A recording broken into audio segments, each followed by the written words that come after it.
Nova série de mensagens, Graça Irresistível. Uma mensagem que transcende o tempo e o espaço, alcançando corações e transformando vidas. Esta é a graça irresistível, a bondade de Deus estendida às pessoas que não merecem. A graça irresistível não conhece fronteiras. Ela se infiltra nos lugares mais inesperados, trazendo luz às sombras e esperança onde há desespero. Esta graça, tão magnífica, foi revelada no Evangelho, uma boa nova que não apenas foi recebida, mas também experimentada em sua plenitude. Ela floresce no coração, como ocorreu entre aqueles que primeiro acolheram a mensagem da graça de Deus. Iniciamos uma jornada de fé com palavras simples, mas carregadas de poder e significado. Este é o Evangelho da Cruz que chegou até nós.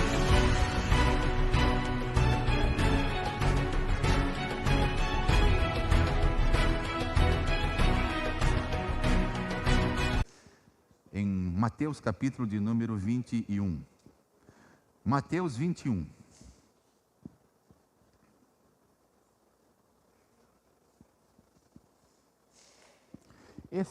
Será que é o meu aparelhinho aqui? Acho que não, né? Deve ser alguma interferência, né? Tá certo. Mateus 21.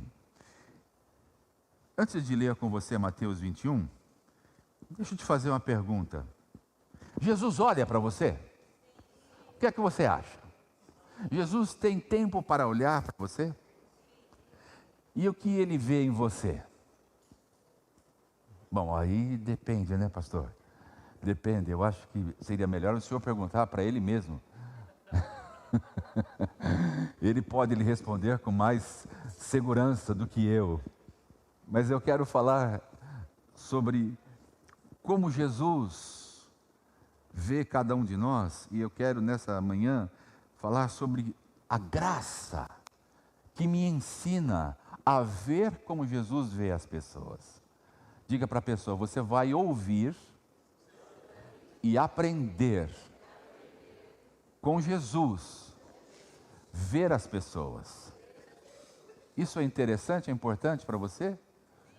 Eu aprendo muito quando olho para a vida de Jesus e vejo como ele olha as pessoas. Por exemplo, Jesus diz, Mateus, no capítulo de número 9, que ele percorria as cidades, pregando o evangelho do reino, curando todas as enfermidades e via as multidões. Jesus, ele não só tinha um olhar para uma pessoa, como ele via a multidão. Era importante, tinha valor. Ele olhava para as multidões e dizia, me sinto compassivo, ou seja, tenho compaixão delas, das multidões, por uma razão, porque ele via que as multidões eram ovelhas sem pastor. Ovelha precisa de pastor, irmãos. Eu falei esta semana, durante as noites de primícias, mesmo falando sobre rompendo em oração, eu falei em todo o tempo sobre a gente olhar para Jesus, ver Jesus, entender Jesus, aprender com Jesus. E nesta manhã eu queria que você desse uma olhadinha comigo no capítulo de número 21 do Evangelho de Mateus. E nos versículos 7 em diante, a Escritura diz assim: trouxeram a jumenta e o jumentinho e puseram seus mantos sobre o jumentinho. E Jesus montou nele. Grande parte da multidão estendeu seus mantos ao longo do caminho diante de Jesus. E os outros cortaram ramos das árvores e os espalharam pelo chão. E as pessoas, tanto as que iam à frente como as que o seguiam, gritavam: Hosana, filho de Davi. Bendito é o que vem em nome do Senhor, Hosana no mais alto céu. Então aqui fica fácil de você identificar comigo que havia a multidão, a multidão estendeu, aonde Jesus estava passando com aquela jumentinha, seus mantos, suas túnicas. Havia um segundo grupo que cortaram ali, das palmeiras, as folhas, as folhagens, e também colocavam sobre o lugar em que Jesus iria passar, segundo grupo de pessoas. E o terceiro, as que iam à frente, e aquelas que iam seguindo Jesus e gritando: Hosana, Hosana ao filho de Davi. Bendito é o que vem em nome do Senhor, Hosana no mais alto céu. O que isto traduz para mim e para você?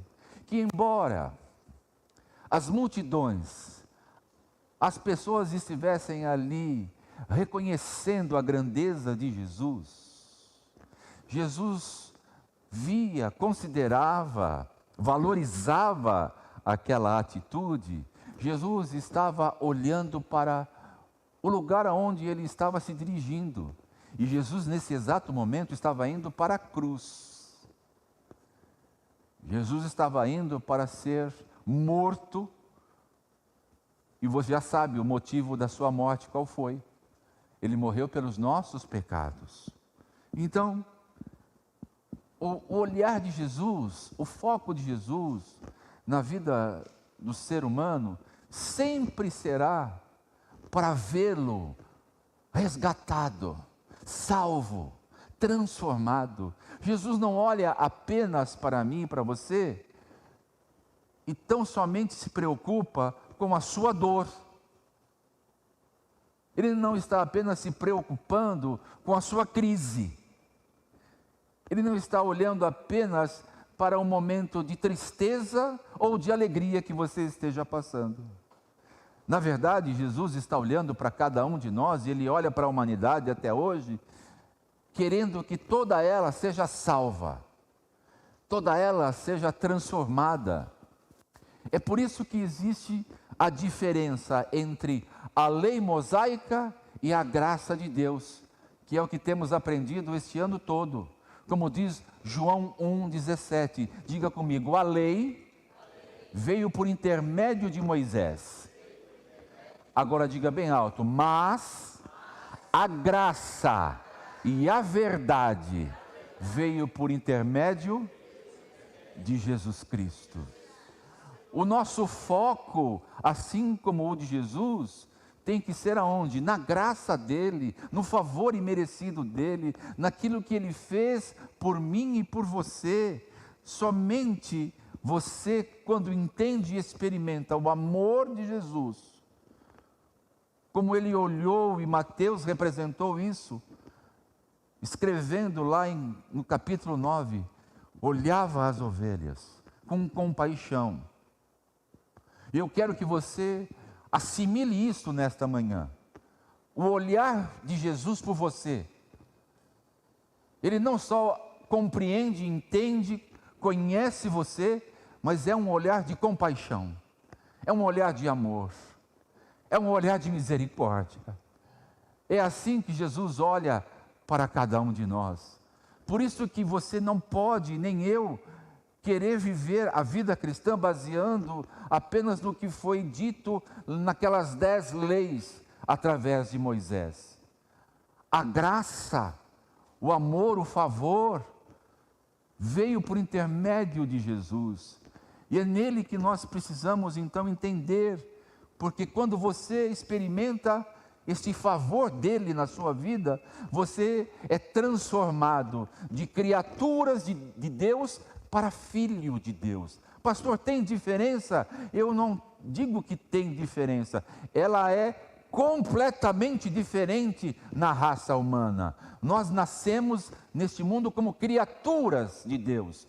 Mas quando a graça de Jesus vem e alcança o homem, você é transformado em filho de Deus. Deixa de ser uma criatura e passa a ter uma filiação. Você agora é chamado filho de Deus. Por quê? Veja o que diz João. Eu Fiz questão de lembrar desse texto aqui para citá-lo. João 8,35 diz assim: o escravo, a criatura, não é membro da família, mas o filho faz parte da família para sempre. Jesus, ao alcançar e ver cada um de nós, faz de mim, de você, filho, e filho permanente da família dele. Não é por um período de tempo. Você será filho hoje, será filho amanhã e será filho para sempre. Portanto, esta é a graça, que quando Jesus nos alcança, é assim que Ele nos vê. Ele olha para você antes de você experimentá-lo e diz: você estava perdido, estava sem Deus, mas a minha graça, o meu favor chegou a você e agora eu coloco você no seio da minha família. Agora você pertence à família de Deus. Quantos aqui são membros da família de Deus? Então você tem o favor de Deus na sua vida. Esses são os olhos de Jesus sobre você. Diga: a lei exige, a graça supre. Nesta manhã, você vai verificar como a graça de Deus supre o ser humano. É incrível o que esta graça é capaz de fazer, porque a lei vai exigir inúmeros comportamentos, atitudes, para que você possa, de alguma forma, ser favorecido. A graça não.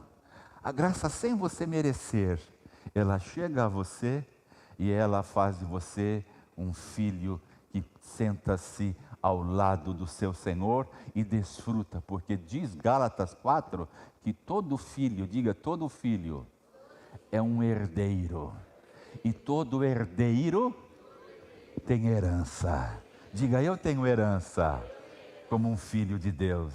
Vamos aplaudir ao Senhor nesta manhã. Filho tem herança. Agora eu quero te dar aqui uma contribuição enorme. Eu tenho podido entender, praticar e tenho aplicado isso na minha vida e na minha casa. E é o primeiro aspecto que eu quero que você aprenda nesta manhã. Diga comigo: eu tenho que ter sempre a minha mente. Diga: eu tenho que ter a minha mente voltada para a oferta e não para a demanda.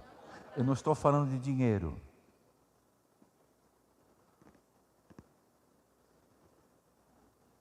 Quando eu falo de oferta, eu não me refiro a recursos, a dinheiro.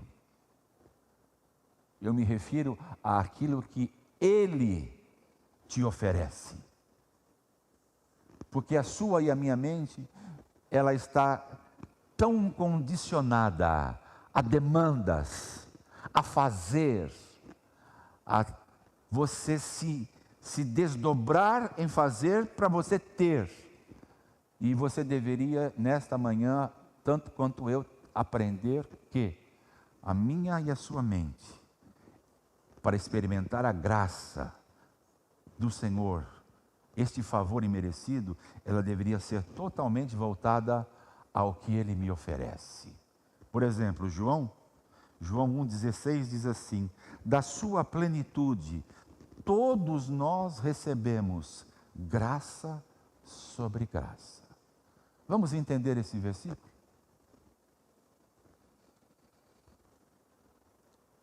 Quando você vem para a família de Deus, quando você agora faz parte da família de Deus, João diz, pelo Espírito Santo, que da plenitude do Filho de Deus, todos nós recebemos, todos nós. E aí ele acrescenta a mente da oferta e não da demanda. Eu recebo, sem merecer, graça sobre graça. É uma graça que amanhã vai acontecer mais ainda desta graça na minha vida. E depois de amanhã, terei mais desta graça na minha vida. E depois de amanhã, ainda mais graça. E até o último dia da minha vida, eu terei graça suficiente para viver todos os dias da minha vida. Isto significa você ter a sua mente voltada para aquilo que Ele te oferece e não por aquilo que você faz. Tem pessoas que ainda estão fazendo troca, pensando que barganhar, trocar, fazer vai atrair a bênção, vai atrair a presença, vai fazer com que Deus se comova com você. Alguém disse certa vez assim: olha, eu estou trazendo aqui o meu dízimo porque eu fiz um voto e que se eu recebesse, eu entregaria isto para Deus. Deixa eu dizer uma coisa, não faça voto. O Senhor te abençoa pelo simples fato da graça dele ser suficiente na sua vida e, mais do que a graça, a fidelidade dele. Porque a Bíblia diz em Provérbios 28:20 que o homem fiel será acumulado de benefícios. Então veja, os benefícios da graça vêm não porque você faz voto. Não. Isto é quando você tem uma mente voltada para a demanda. Eu vou fazer e se Deus me der, então eu vou honrá-lo. Não. Se você não fizer, Deus vai te abençoá-lo da mesma forma, porque é graça dele, é graça sobre graça. Amém, queridos? É tão bom a gente viver livre da demanda, não ter uma mente voltada para fazer, e sim para ser. Diga comigo: a graça de Deus vem a mim e vai me suprir. Agora você precisa dizer isso com convicção, senão não vai valer. A graça de Deus vem a mim e vai me suprir vez após vez. Não é só hoje, não é só hoje, é amanhã também, é depois de amanhã também, é no ano de 2025 também, é no ano de 2026 também, e será assim até aquele dia. Louvado seja o nome do Senhor, aleluia.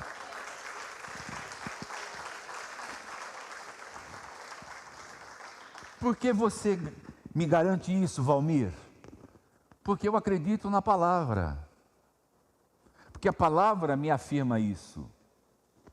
Porque não é invenção da minha cabeça. Eu não vi isso de nenhum youtuber ou coaching. Eu tenho colocado meu coração na palavra. E eu tenho recebido da palavra a direção. Olha só o que diz o profeta Isaías no capítulo 55. Por que eu digo que a graça vem sobre você cada dia? Graça sobre graça. E por que João fez questão de dizer isso? Da plenitude dele recebemos graça sobre graça. Porque no capítulo 55, o versículo 10 diz assim, Isaías 55, 10. A chuva e a neve descem dos céus e na terra permanecem até regá-la. Fazem brotar os cereais e produzem sementes para o agricultor e pão para os famintos. O mesmo acontece à minha palavra. Eu a envio e ela sempre produz frutos. Ela fará o que desejo e prosperará aonde quer que eu a enviar. Quando o Senhor diz que a graça dele é sobre você todos os dias, é porque ele enviou a sua palavra. E essa palavra não volta vazia, ela vai se cumprir. Ela vai se cumprir na minha e vai se cumprir na sua vida também. Amém? Você quer entender melhor sobre a graça e a maneira como Jesus olha você e a mim? Você conhece a história de Maria e Marta? Já ouviu pregações sobre esta passagem? Como que era Maria? Como era o comportamento de Maria? A Bíblia diz que ela, quando Jesus se hospedava na casa dela, com seu irmão Lázaro e com a sua irmã Marta, ela ficava correndo, preparando, tirando o pó do sofá, limpando a vidraça. Maria ficava tão preocupada, estendia o tapete vermelho. Era assim que Maria fazia? Não! Como Maria fazia? Ela recebia, e ao receber Jesus, ela se assentava. E ao se assentar, ela o ouvia. E a sua irmã? Marta. Marta, Marta. A gente muitas vezes é parecido com Marta, não é não? Quantos aqui já se viram ou estão se vendo como Marta? Correndo para todos os lados, ficando assim descabelada, né? Tem marido que chega em casa depois do trabalho e quando entra em casa e olha para a esposa e vê assim, nossa, vê primeiro ela com uma camiseta do candidato que ela votou, vê ela com os cabelos todos assim, cheio de fritura e de óleo, porque ela fez uma batatinha frita, um ovo frito. E ainda depois de vê-la, ele diz assim, o que você fez além de tudo isso? Olha, eu limpei a casa, eu cuidei das crianças, eu fui pagar as contas. Ele fica olhando e imaginando, puxa, faltou uma coisa para você, Martinha. Colocar as sandálias na entrada de casa para eu pôr os meus pés, que estão tão cansados, porque trabalhei todos os dias. Tem maridão que faz ainda assim, né? Exige isso das Martinhas. Mas Marta tinha exatamente esse perfil, daquela que faz. Agora deixa eu te perguntar uma coisa para você. Está errado fazer? Não. Você vê a louça sobre a pia. Você tem uma família grande. Você tem a louça do café, a louça do almoço, a louça da janta. Vamos pensar que você tem por hábito lavar as louças só no final do dia. Como você acha que vai estar a sua pia? Vai ser um amontoado de louças e você não enxerga nem a torneira para você abrir o registro. Mas vamos pensar que você não é esse tipo de pessoa. Você toma o seu café, usa os talheres, usa a sua xícara, enfim, a faca que você passou ali, aquele cream cheese, aquela geleinha diet para não engordar. Você comeu aquele pãozinho fresquinho da padaria. Tem uma padaria aqui que quando na minha célula faz um lanchinho é maravilhoso. Até mesmo nossas festas aqui, o povo vai buscar esse pãozinho lá, ele é muito bom mesmo, né? Bom para fazer aquele lanche de carne louca. Eu nunca entendi por que a carne foi chamada de carne louca, se ela é tão boa e saborosa, né? Mas enfim, carne louca. Ou então aquela calabresa, né? Tão gostosa que a gente põe no meio do pão. Enfim, você usou o talher. Você usou as louças, o que é que você faz? Você vai lavar, você não vai acumular, vai? Pergunta para a pessoa que você olha, você é um acumulador na sua casa? Não, você não é. Ou pelo menos, poderia não ser, se isto que eu estou dizendo, você se identifica. Então você pode mudar seus hábitos. Você pode mudar seus hábitos. Por que eu estou contando essa história? Para você entender nessa manhã, a fim de que eu possa aplicar aqui, nesse casamento que eu vou fazer.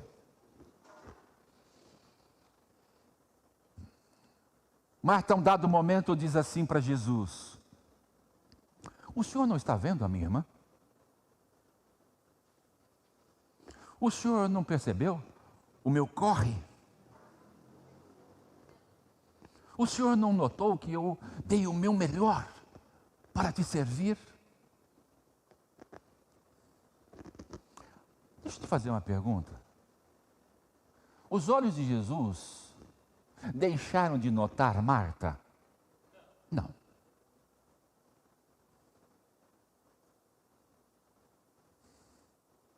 Mas os olhos de Jesus se concentrou em Marta? Também não.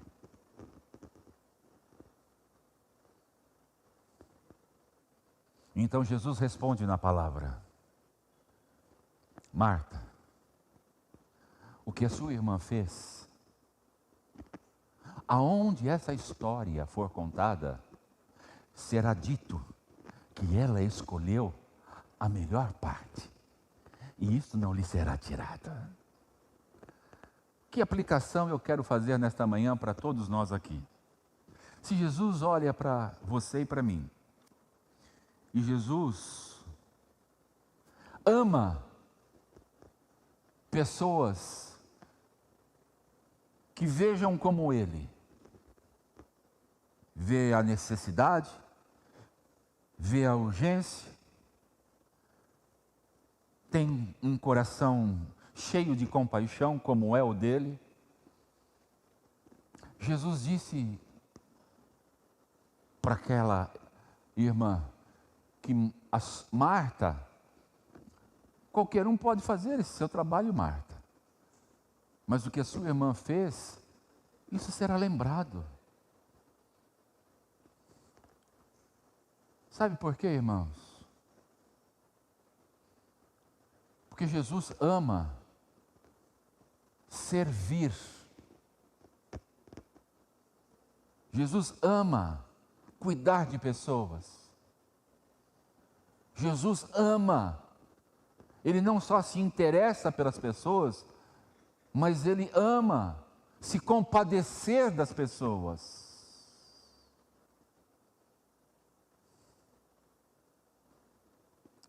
Qualquer um pode fazer qualquer trabalho,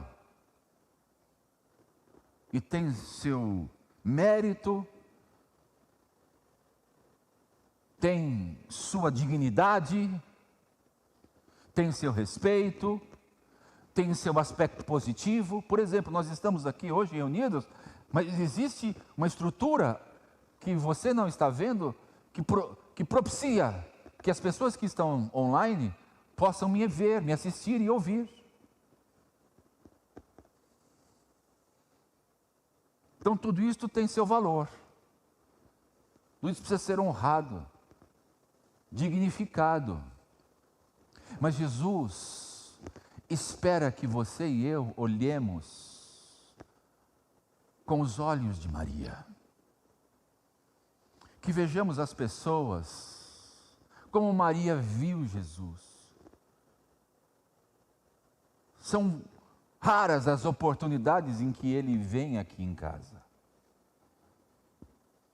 E hoje Ele está aqui. E hoje, então, eu vou ter o privilégio de sentar-me e ouvi-lo, aprender com Ele. Eu não sou relapsa. Eu tenho certeza que Maria não era o tipo de pessoa que diz assim: não, eu vou deixar você com mais tarefas. Não, eu não vejo isso na Bíblia, e penso que esta não era a postura e a personalidade de Maria. Mas eu vejo Maria como aquela que olhava e dizia: que privilégio, que momento único que eu estou tendo de ouvir e de aprender com Ele. Quando você faz isto, os resultados, irmãos, eles vêm. E agora eu vou dar a você resultados práticos. Quando você olha as pessoas como Jesus as olha. Quando você se compadece das pessoas como Jesus se compadece de você. Os resultados aparecem. Porque a sua mente não está voltada para a demanda. Sabe o que é demanda? Passo número 1, Se você fizer isto, então eu vou dar mais atenção a você. Se você fizer esse segundo passo, você então terá um galardão maior, uma consideração maior. Se você der o terceiro passo, não, irmãos, não cometa esse crime. Não cometa este erro. Ame todos, sem esperar nada em troca das pessoas. Simplesmente faça o que Maria fez. O que ela poderia esperar naquele momento em que ela parou, se sentou ao lado de Jesus? Ela teria um galardão maior no céu? Jesus em algum momento disse ou garantiu isso para ela? Não. Mas por ela ter feito isso, Jesus disse: aonde essa história for contada a Maria, Marta e Lázaro, isto que Maria fez será dito, será lembrado. E eu vou responder algo para você. Jesus costuma honrar quem olha como Ele as pessoas. A primeira pessoa a ir ao túmulo de José de Arimateia e colocar os panos de linho fino e os aromas para poder sepultar Jesus, foi Maria.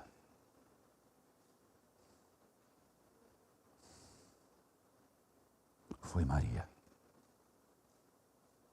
Sabe a lição que nós podemos aprender nesta manhã, irmãos? Olhe as pessoas com os olhos de compaixão de Jesus. É um exercício, porque a mente muitas vezes está treinada, primeiro, para a demanda. A demanda é crítica, indignação, repúdio, frustração. Por isso o apóstolo São Paulo, quando escreve aos Romanos, no capítulo 12, ele diz assim: não se conforme, antes transforme a sua mente, renove a sua mente, para que você experimente a boa, perfeita e agradável vontade de Deus. Então é um exercício diário, todos os dias, o pastor de vocês, no momento em que ele está tendo o seu devocional, no momento em que ele está tendo seu tempo com Deus, ele leva cativo os pensamentos humanos, a ele. É o que diz 2 Coríntios 10, 5. A gente gosta muito do 2 Coríntios 10, 4. Mas a gente lê pouco 2 Coríntios 10, 5. Abra sua Bíblia. Convido você a ler o que diz 2 Coríntios 10, 5. Destruímos todas as opiniões arrogantes que impedem as pessoas de conhecer a Deus. Levamos cativo todo pensamento rebelde e o ensinamos a obedecer a Cristo. O verso 4 diz assim: a arma da nossa milícia não é carnal, antes poderosa em Deus para destruir fortalezas e toda a força do mal. E a gente enche o peito e diz isso com toda a força. Mas o verso 5 diz para você levar o seu pensamento cativo a Deus. Quer viver com um cristianismo poderoso, mesmo quando as pessoas te ofendem, te ferem, te magoam, te entristecem, te abandonam? Quando você vai para o trabalho e lá as pessoas não compreendem o que você faz ou fala? Quando você vive na sociedade e você é excluído da sociedade, quer saber como é que você deve viver? Leve o seu pensamento cativo todos os dias a Cristo. Não é o seu pensamento, não são os meus, os nossos pensamentos, mas é o pensamento que você e eu temos, humano, carnal, a Cristo. E diz: Senhor, eu levo cativo o meu pensamento para que eu não pense, para que eu não fique agora pecando, para que eu não possa produzir frutos de amargura no meu coração e nos meus pensamentos.